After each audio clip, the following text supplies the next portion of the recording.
एक समय था जब भारत की धरती पर सिर्फ छोटे छोटे राज्य के नहीं बल्कि सपने बुने जा रहे थे एक महान एम्पायर के। सोचिए, जंगलों की गहराइयों से निकले गजराज, खेतों में लोहे के हल की खनक और नगारों में बाजार जहां दूर दूर से आए व्यापारी सिल्क के कपड़े और खुशबू से महकते मसाले लाते थे। इस धरती के दिल में उभर रहा था मगध, एक ऐसा राज्य जो धीरे धीरे बदल रहा था समय का पैमाना। यहाँ के राज्य सिर्फ तलवार से नहीं बल्कि अपनी सोच से इतिहास लिख रहे थे। चंद्रगुप्त का उदय, चाणक्य की पॉलिटिक्स और अशोका का वो पल जब खून खराबे के बीच उन्होंने शांति का मार्ग चुन लिया। ये कहानी सिर्फ राजनीति या युद्ध की नहीं है, ये कहानी है भारत की कला, संस्कृति और एकता के जन्म की। ये वो युग है जहाँ एक किंगडम बदलकर बना एक एम्पायर और एक एम्पायर बन गया भारत के इतिहास की पहचान। तो दोस्तों, चलिए साथ मिलकर खोलते हैं इस एम्पायर के राज को। हेलो फ्रेंड्स, कैसे आप सब। हमारे चैनल में टेक्स्ट मोशन में आपका स्वागत है। आज के इस वीडियो में हम क्लास 7 की सोशल साइंस की new book exploring society India and beyond के chapter number 5 the rise of empires को पढ़ेंगे। इस चैप्टर में हम बहुत से इंपॉर्टेंट क्वेश्चंस के आंसर ढूंढने वाले हैं, जैसे एम्पायर्स क्या होते हैं और किंगडम से कैसे अलग होते हैं, एम्पायर्स कैसे राइज हुए और उन्होंने इंडिया की सिविलाइजेशन को किस तरह शेप किया, कौन से मेन रीजंस या फिर फैक्टर्स हैं जिनकी वजह से किंगडम्स बदलकर बड़े एम्पायर्स बने। 6th से 2nd सेंचुरी बीसीई के टाइम पर लोगों की लाइफ और सोसाइटी कैसी थी। तो फ्रेंड्स, चैप्टर स्टार्ट होता है कौटिल्य की फेमस बुक अर्थशास्त्र से, जिसमें वो कहते हैं there can not be a country without people and there is no kingdom without a country. Friends, Kautilya हमें इस कोट के द्वारा ये समझाते हैं कि राजा की असली पावर उसके सैनिकों या महल में नहीं है बल्कि अपने लोगों में होती है। अगर लोग ही ना हो तो ना राजा की जरूरत है और ना ही किंगडम की। जरा इमेजिन करो कि आपके पास एक टाइम मशीन है जिसका नाम हो इतिहास। आप एक बटन दबाओ और तुरंत पहुंच जाओ हजारों साल पहले के भारत में। यही एडवेंचर किया भविष्य और ध्रुव ने, और उनका पहला स्टॉप था पाटलिपुत्र, जो आज के पटना के पास है। जब वो सिटी के बाहर उतरते हैं तो उनकी मुलाकात होती है एक लड़की से जिसका नाम था इरा। इरा आयरन स्मिथ की बेटी है। इरा उन्हें बताती है कि उसके पिता तलवारों को बनाते हैं और उसके चाचा खुद एक सोल्जर हैं। तभी उनके सामने से गुजरता है एक शानदार प्रोसेशन, सोल्जर्स घोड़ों पर और हाथियों पर सवार, और आर्मी चीफ्स एकदम रॉयल स्टाइल में एक ड्रॉब्रिज क्रॉस करके निकल रहे थे। ईरा समझाती है कि ये ड्रॉब्रिज हमारी सिटी को सेफ बनाता है क्योंकि डेंजर आते ही इसे ऊपर खींच लिया जाता है, और जो पानी जैसा दिख रहा है वो रिवर नहीं बल्कि एक मौत है, दुश्मनों को रोकने के लिए बनाया गया एक सुरक्षा चक्र। दूर से दिखती हैं हिल्स और फॉरेस्ट जहाँ से लकड़ी, हर्ब्स और सबसे इम्पोर्टेंट एलिफेंट्स आर्मी के लिए लाए जाते हैं। ईरा उन्हें बताती है कि किंग ने केव्स भी बनवाई हैं मॉन्क्स के लिए, जहां वो शांति और ध्यान कर सकें। फिर तीनों सिटी के अंदर जाते हैं। उन्हें दिखते हैं towering wooden walls, watch towers, palaces और लिवली बाजार्स। बाजार में ट्रेडर्स फ्रॉम चाइना सिल्क ला रहे हैं, साउथ से स्पाइसेस और ज्वेलरी आ रही है, और हर रीजन से ब्यूटीफुल कपड़े बिक रहे हैं। स्ट्रीट्स पर एक्रोबेट्स और आर्टिस्ट लोगों का एंटरटेनमेंट कर रहे हैं, कभी डांस, कभी प्लेस, कभी पिरामिड्स बनाकर शो कर रहे हैं। तब भविष्य और ध्रुव पूछते हैं, क्या तुम्हारा किंग सिर्फ इस सिटी को रूल करता है? इरा प्राउडली कहती है, नहीं, हमारा किंग एक एम्पायर रूल करता है जिसमें हजारों विलेजेस और किंगडम्स शामिल हैं। इतना बड़ा साम्राज्य जहां तक घोड़े पर 2 महीने ट्रैवल करते हुए भी पहुंचना मुश्किल है। तो फ्रेंड्स, इस प्रकार शुरू होती है भारत के इतिहास की एक बड़ी कहानी, the rise of empires. What is an empire? Friends, आज हम बात करेंगे एक ऐसे शब्द की जो पूरे भारत के इतिहास में एक इम्पोर्टेंट रोल प्ले करता है, जो है एम्पायर। ये शब्द लैटिन वर्ड इम्पेरियम से आया है, जिसका मतलब होता है सुप्रीम पावर, यानी सबसे बड़ी शक्ति। सिंपल लैंग्वेज में एम्पायर एक बड़ा साम्राज्य होता है जो छोटे छोटे किंगडम्स और टेरिटरीज को जोड़कर बनता है। एक पावरफुल रूलर या एम्परर उन सब पर रूल करता है। छोटे किंगडम्स अपने लोकल राजा के अंडर रहते हैं, लेकिन उन्हें एम्परर को टैक्स, गोल्ड या ग्रेन्स देना पड़ता है, जिसे हम ट्रिब्यूट कहते हैं। एंशिएंट संस्कृत में एम्परर के लिए यूज वर्ड हुए हैं, जैसे साम्राज्य, लॉर्ड ऑफ ऑल, अधिराज, ओवरलॉर्ड और राजाधिराज, king of kings. Indian history में कई एम्पायर्स बने, कुछ वक्त तक चले, बढ़े और फिर गिर गए, लेकिन उन्होंने हमारी पॉलिटिक्स, इकोनॉमी, सोसाइटी और कल्चर को डीपली चेंज किया। Features of an empire. First, army का कंट्रोल। एम्परर के पास एक स्ट्रॉन्ग आर्मी होती थी जो छोटे स्टेट्स को कंट्रोल में रखती थी एम्पायर्स एक्सपैंड करती थी और बाहर के एनिमीज से प्रोटेक्ट भी करती थी। सेकंड है एडमिनिस्ट्रेशन, एक बड़ा सिस्टम जिसमें ऑफिशियल्स होते थे जो टैक्स कलेक्ट करते, लॉज एंड ऑर्डर बनाए रखते और टेरिटरीज मैनेज करते। थर्ड है लॉ और करेंसी, एम्परर लॉज बनाता था, नए कॉइन्स इशू करता था और वेट्स, मेजर्स और ट्रेड को रेगुलेट करता था। फोर्थ है रिसोर्सेज का कंट्रोल, जैसे माइंस, फॉरेस्ट, फील्ड्स और मैन पावर सब एम्परर के अंडर होते थे, मतलब रिसोर्सेज का यूज और उनकी प्रोटेक्शन एम्पायर डिसाइड करता था। फिफ्थ है आर्ट और कल्चर, एम्पायर के दौरान लिटरेचर, आर्ट, रिलीजन और लर्निंग को एनकरेज किया जाता था, स्कूल्स ऑफ थॉट और सेंटर्स ऑफ लर्निंग डेवलप होते थे। सिक्स्थ है कम्युनिकेशन और इंफ्रास्ट्रक्चर, रोड्स, रिवर्स और सी नेविगेशन के नेटवर्क्स बनाए जाते थे ताकि ट्रेड और एडमिनिस्ट्रेशन इजी हो और लोगों की वेलफेयर हो। अब फ्रेंड्स समझते हैं कि एक किंगडम एम्पायर कैसे बनता था। चलिए इसको स्टेप बाय स्टेप देखते हैं। फर्स्ट है स्ट्रॉन्ग आर्मी। सबसे पहले एक राजा को एक ट्रेन और पावरफुल आर्मी बनानी पड़ती थी। ये आर्मी नेबरिंग किंगडम्स पर अटैक करके उन्हें जीत लेती थी, उन्हें कंट्रोल में रखती थी और एम्पायर्स के बॉर्डर्स को सेव करती थी। सेकंड है फोर्टिफाइड सेटलमेंट्स। एम्पायर को सिक्योर रखने के लिए बॉर्डर एरियाज पर बड़े फोर्ट्स और फोर्टिफाइड सेटलमेंट्स बनाए जाते थे। ये एम्पायर के दरवाजे की तरह काम करते थे। थर्ड है वॉर्स और कॉन्क्वेस्ट। जब एक किंगडम अपना एरिया एक्सपैंड करना चाहता था तो उसे नेबरिंग टेरिटरीज के साथ युद्ध करना पड़ता था। युद्ध जीतने के बाद वो टेरिटरीज एम्पायर का हिस्सा बन जाती थी। फोर्थ है ट्रेड और रिवर्स का कंट्रोल। रूलर्स हमेशा रिवर्स और ट्रेड रूट्स पर अपना कंट्रोल बनाना चाहते थे क्योंकि ट्रेड से टैक्स रेवेन्यू मिलता था और रिवर्स उन्हें प्रेशियस रिसोर्सेज तक ले जाती थी। फिफ्थ है मिलिट्री पावर एंड रिसोर्सेज। और बच्चों अंत में जो राजा के पास सबसे ज्यादा मिलिट्री पावर होती थी और surplus resources like grains, metals और एलिफेंट्स होते थे, वही इवेंचुअली सबसे बड़ा रूलर बन जाता था, यानी एक एम्परर बन जाता था। The rise of Magadh. बच्चों 6th से 4th सेंचुरी BCE का समय भारत के इतिहास में एक टर्निंग पॉइंट था। उस टाइम पे नॉर्थ इंडिया में महाजनपद थे, बड़े बड़े किंगडम्स जिनके अपने रूलर्स और असेंबली सिस्टम्स थे। लेकिन इन्हीं में से एक किंगडम धीरे धीरे सबसे पावरफुल बनता गया जिसका नाम था मगध। मगध की लोकेशन एकदम स्ट्रेटेजिक थी।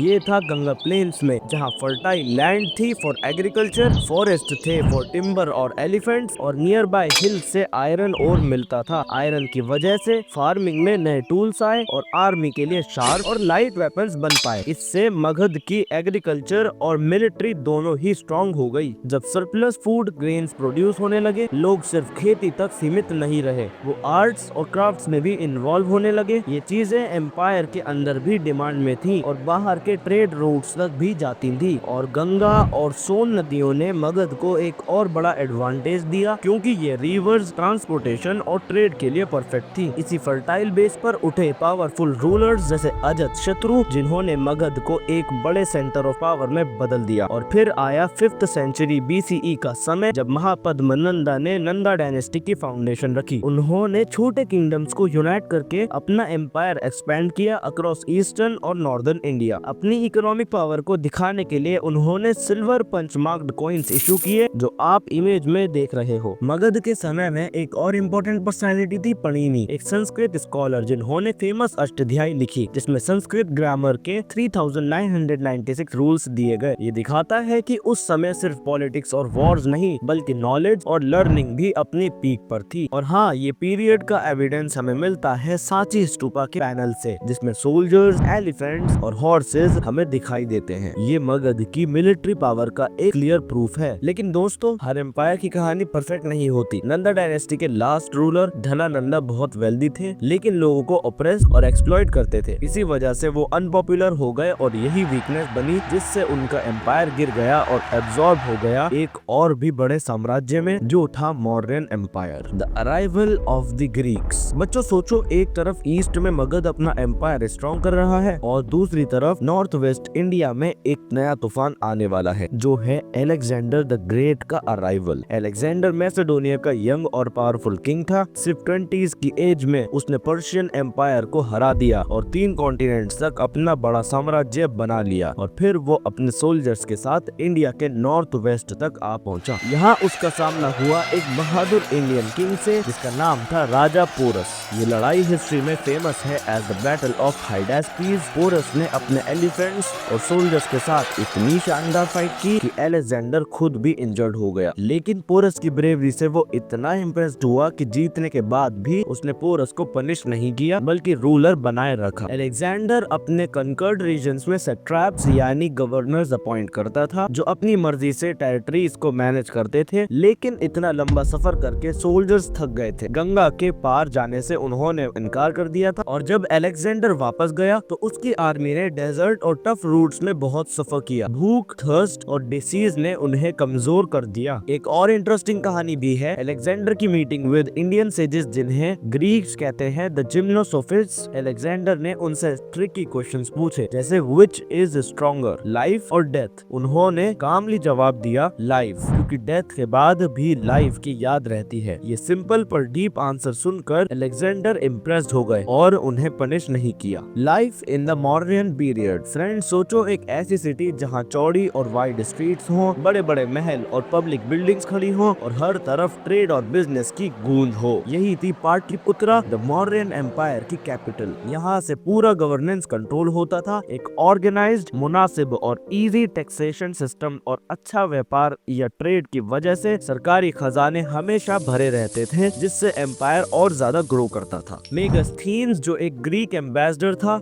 उसने अपनी राइटिंग्स में लिखा है कि मौर्यन समय में ज्यादा पॉपुलेशन खेती बाड़ी में बिजी थी। हर साल 2 फसलें उगाई जाती थी। इसी वजह से फेमाइन्स बहुत रेयर होते थे और लोगों के पास बड़ी मात्रा में अनाज और फूड होता था। सरप्लस फूड को ग्रेनरीज में स्टोर करके रखा जाता था ताकि क्राइसिस के टाइम में लोगों को सपोर्ट मिल सके। सिटीज में आर्टिसंस, क्राफ्ट्समैन भी रहते थे जैसे लोहार, कुम्हार, कारपेंटर्स और जूलर्स जो अपनी कला और क्राफ्टमैन से एम्पायर की शान बढ़ाते थे। रोड्स पर साइनेज होता था, कुरियर्स मैसेज ले जाते थे और फायर के लिए स्ट्रीट्स पर वाटर वेजल्स रखे जाते थे। हाउसेस वुडन थे और कभी कभी 2 स्टोरी तक बन जाते थे। लोग कॉटन की ड्रेस पहनते थे, नीचे का गारमेंट एंकल तक होता था और ऊपर एक क्लॉथ को कंधे पर डालकर पहना जाता था। कुछ लोग लेदर के शूज भी पहनते थे जिसमें डिजाइन और थिक सोल्स होते थे ताकि वो और बड़े दिख सके। मॉडर्न आर्ट भी अपने आप में एक जेम है। जैसे आप देख रहे हो सारनाथ का अशोकन पिलर कैपिटल। इसमें 4 लायंस रॉयल पावर को सिंबलाइज करते हैं और नीचे एक रिंग पर एलिफेंट, बुल, हॉर्स और लॉयन के साथ धर्मचक्र बना है जो बुद्धा की टीचिंग्स को रिप्रेजेंट करता है। और बच्चों एक और फैसिनेटिंग चीज है सोगोरा कॉपर प्लेट इंस्क्रिप्शन जो एक अर्ली एडमिनिस्ट्रेटिव रिकॉर्ड है। इसमें लिखा है कि एक ग्रेनरी बनाई गई है जो फेमाइन से बचने के लिए है। ये दिखाता है कि मॉडर्न रूलर्स लोगों की फूड सिक्योरिटी और वेलफेयर के लिए कितने सीरियस थे। Some contributions of the Mauryas life and people. बच्चों सोचो आप एक पुराने समय की यात्रा पर गए हो और आपके सामने खड़ी है एक बड़ी सी गोलाकार बिल्डिंग। ये है सांची का ग्रेट स्तूपा। इसे अशोका ने बनवाया था पूजा और ध्यान के लिए। ये सिर्फ एक बिल्डिंग नहीं बल्कि शांति और फेथ का सिंबल है। अब चलिए ओडिशा के धौली की तरफ। यहाँ पहाड़ पर बनी है एक बड़ी सी एलिफेंट की रॉक स्कल्पचर। ये एलिफेंट बुद्धा को दिखाता है समझदार, स्ट्रॉन्ग और शांत। यहीं पर अशोका ने अपने एडिक्ट्स लिखे थे जिसमें उसने धम्मा और लोगों की भलाई के बारे में कहा था। मॉडर्न समय में छोटी छोटी टेराकोटा की मूर्तियां भी बनी जैसे एक डांसिंग गर्ल, अलग अलग female deities, yakshi with flying with, saptamatrikas यानी 7 मदर्स और एक सुंदर हॉर्स का हेड। ये सब हमें उस टाइम के आर्ट और कल्चर के बारे में बताते हैं। और सबसे फेमस था अशोकन पिलर कैपिटल सारनाथ का जिसमें 4 लायंस बने हैं। ये लायंस दिखाते हैं पावर और नीचे बना धर्म चक्र दिखाता है बुद्धा की टीचिंग्स। और बच्चों आपको तो ये जरूर जाना पहचाना लगेगा क्योंकि ये हमारा नेशनल एम्बलम है। नीचे लिखा होता है सत्यमेव जयते, मतलब सच की हमेशा जीत होती है। The fragile nature of empires. Friends देखो ये टाइमलाइन, अजात शत्रु से लेकर महापद्मनंदा, चंद्रगुप्त मौर्य और अशोका तक कितने बड़े किंग्स आए और अपना एम्पायर बनाया। लेकिन एक बात याद रखो, एम्पायर चाहे कितने भी पावरफुल लगे अंदर से हमेशा थोड़े फ्रेगाइल होते हैं, यानी आसानी से टूट भी सकते हैं। सोचो अगर एम्परर अपनी आर्मी के लिए ज्यादा पैसा या अनाज मांगे या ड्रॉट आ जाए और रिसोर्सेज कम हो जाएं, तो लोकल रूलर्स को एक्स्ट्रा टैक्स देना पड़ता। इससे वो नाराज हो जाते थे। अगर एक स्ट्रॉन्ग किंग के बाद एक वीक किंग गद्दी पर बैठता था तो छोटे किंग सोचते थे अब हम क्यों ना अपने आप को आजाद कर लें। और जितना बड़ा एम्पायर होता था उसे संभालना उतना ही मुश्किल होता था। अलेक्जेंडर द ग्रेट भी इस प्रॉब्लम को फेस कर चुका था।